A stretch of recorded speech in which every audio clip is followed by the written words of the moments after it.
እጅግ አስደንጋጭና አሳዛኝ መረጃ ተሰምቷል። አቡነ ገብርኤል ከባድ ሐዘን ላይ መሆናቸው ታውቋል። ማርያም ቤዛ አይደለችም ሲሉ የተናገሩት የአቡነ ገብርኤል እናት ከዚህ ዓለም በሞት መለየታቸው ተሰምቷል።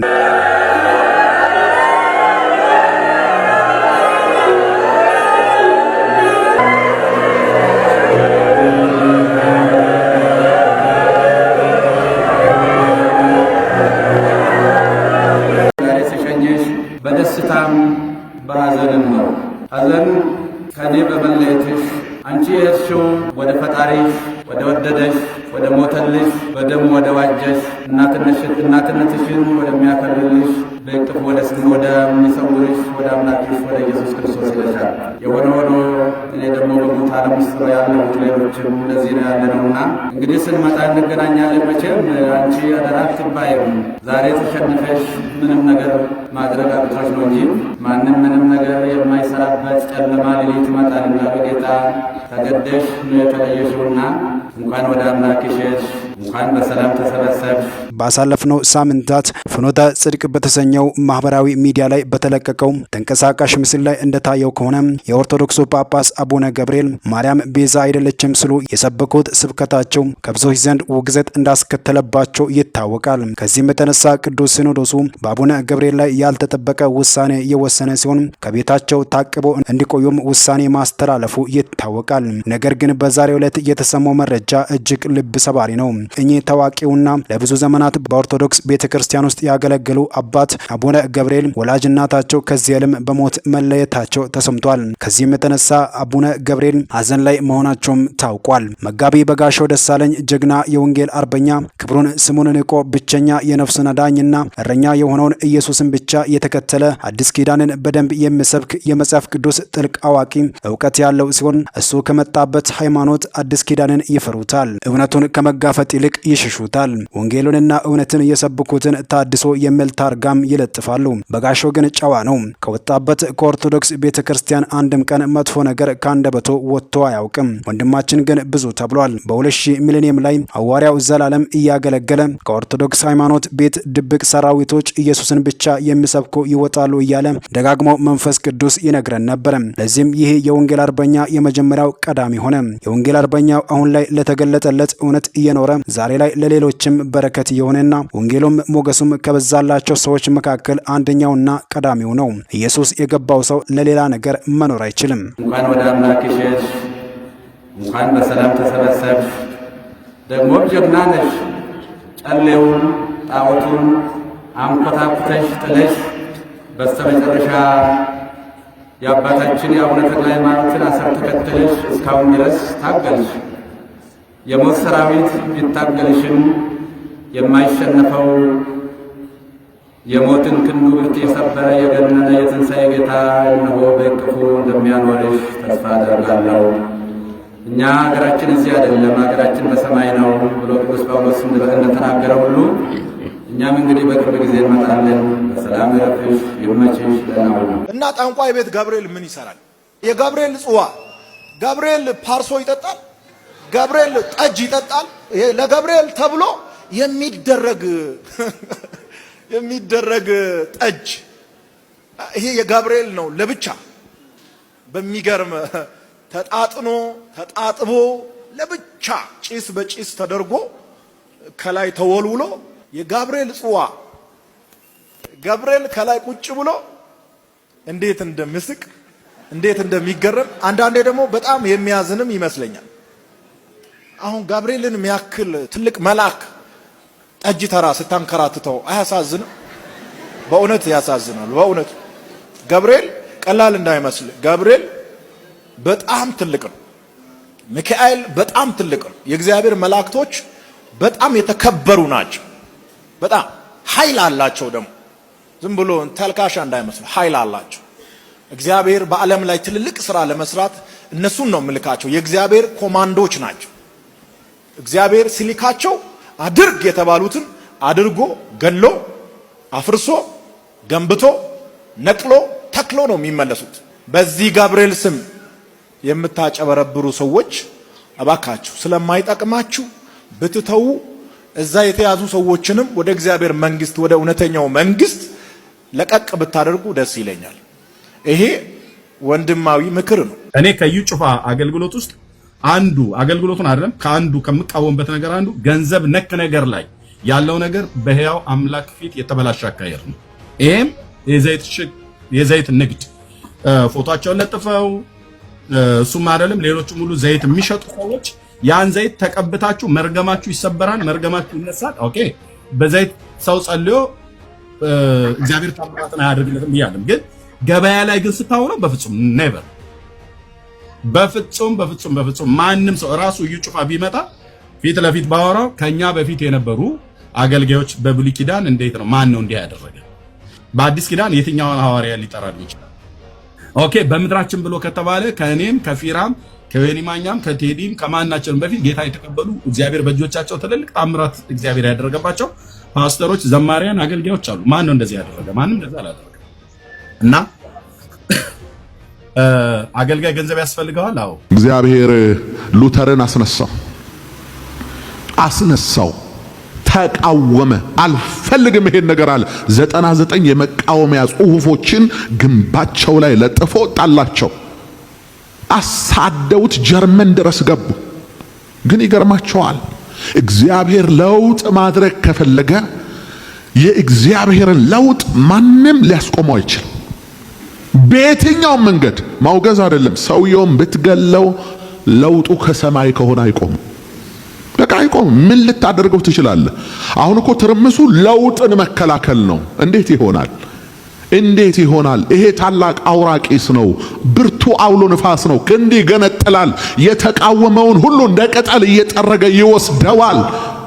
የንፋሱን አቅጣጫና የለውጡን ሁኔታ መመልከትና ማስተዋል ነው የሚበጀው። አለበለዛ ከባድ ነው የሚሆነው። ሌላውን የጠረገ አውሎ ንፋስ አንተንም ይጠርግሃል። በዘመን እኮ መለኮታዊውን ለውጥ እግዚአብሔር በምድሪቱ ላይ ሊያመጣ የሚፈልገውን ሪቫይቫል እኮ ለመቃወም ያሰቡ ብዙ ነበሩ።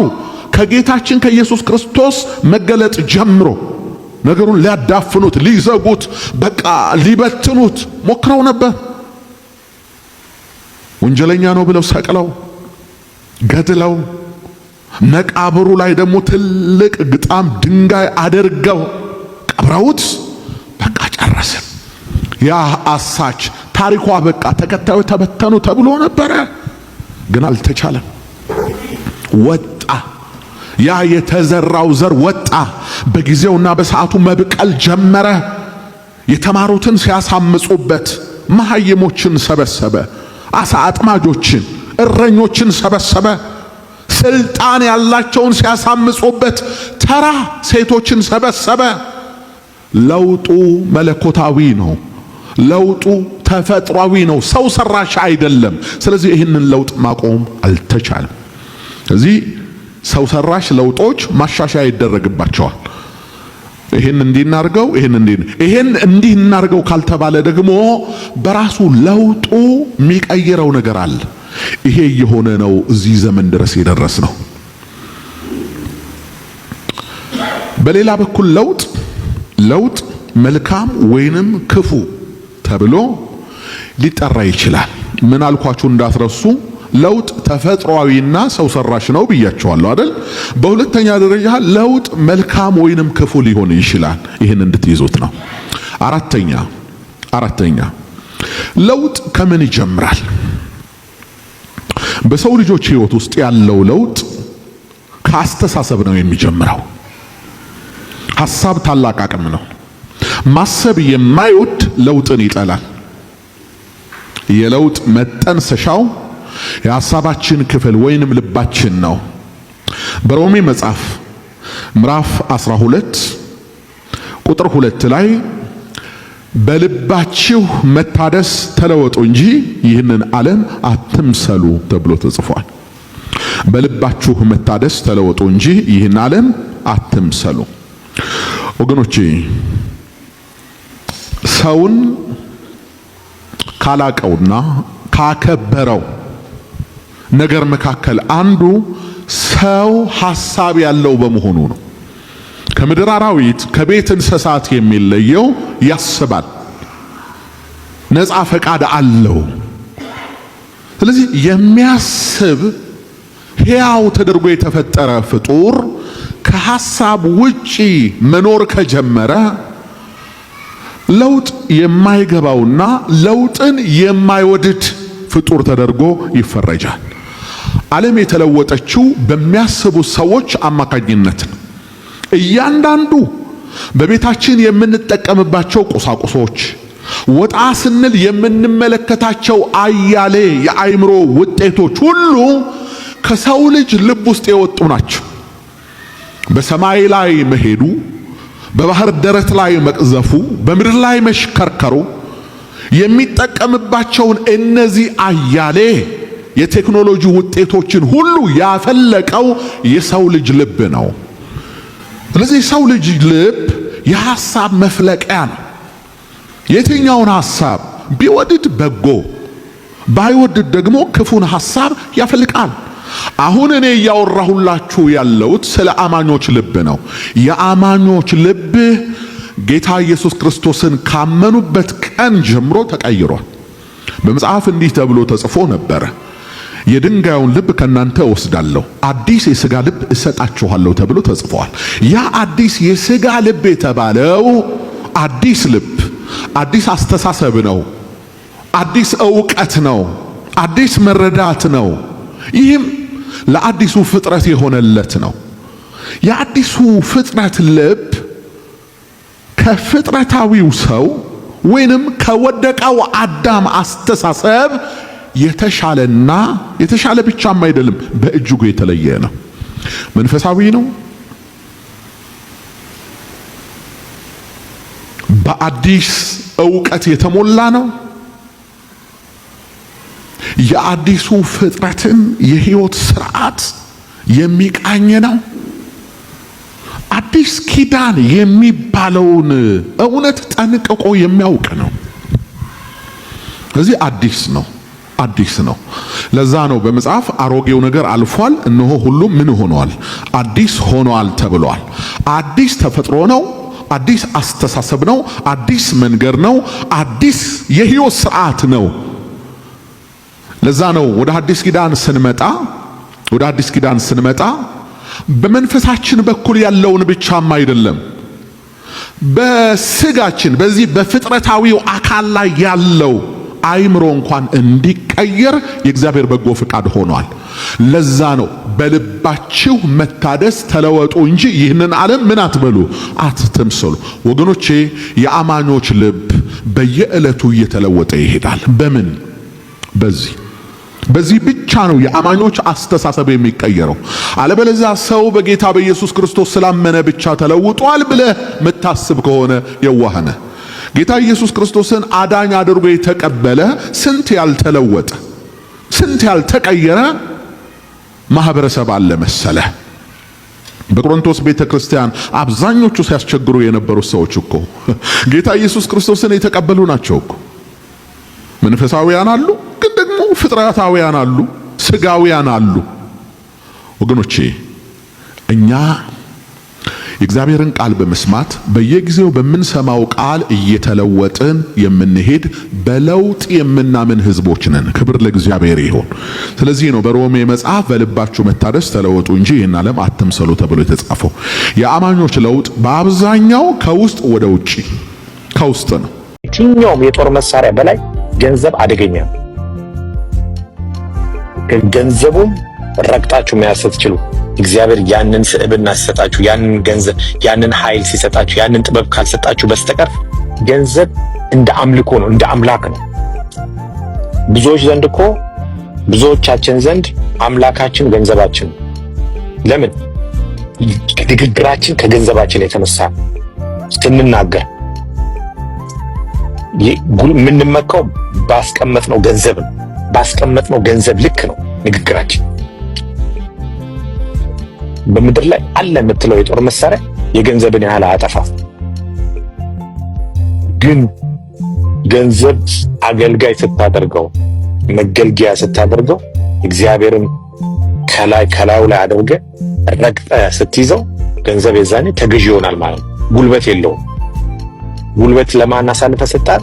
ለእግዚአብሔር ጉልበት ሰጠዋ። ስለዚህ በአንተ ላይ ባለስልጣን የሆነው እግዚአብሔር ነው። ስለዚህ እያንዳንዷ የምታደርገውን ነገር ከእግዚአብሔር ጋር የተወያየ ነው። ምን ላደርገው አይደል ያለው ንጉሥ ሰለሞን። ንጉሥ ሰለሞን የትኛውም ነገስታት እንደ ንጉሥ ሰለሞን የለበሰ የለም ይላል። ማንም እንደ ንጉሥ ሰለሞን የትኛውም ነገስታት ክብር አልነበረውም። አሁን ያሉ ነገስታቶች እንደ ንጉሥ ሰለሞን ጥበብ የላቸውም፣ ሀብት የላቸውም፣ ምንም ነገር የላቸው። የትኛው ግን ምንድነው ያለው? መጨረሻ ላይ ቢስትም። ለዚህ ነው አያችሁ፣ መጨረሻ ላይ ቢስትም ሰለሞን፣ መጀመሪያ ግን ጥበብ ነበር የጠየቀው። ምን አለ? ሁሉ ነገር ሰጥቶታል እግዚአብሔር። ሁሉን ነገር ይዞ ወደ እግዚአብሔር ይጸልይ ነበር። ምን አለ? ይሄ ህዝብ ሰፊ ነው፣ እንዴት እንደሚወጣና እንዴት እንደሚገባ አላውቅም። ስለዚህ ጥበብ ስጠኝ አለ። ሚስት ሳይሆን ሚስቶች ነበሩት፣ ሀብት ሳይሆን ሀብቶች ነበሩት። በዓለም ላይ ያለው ሀብት በሙሉ በእጁ ነበር።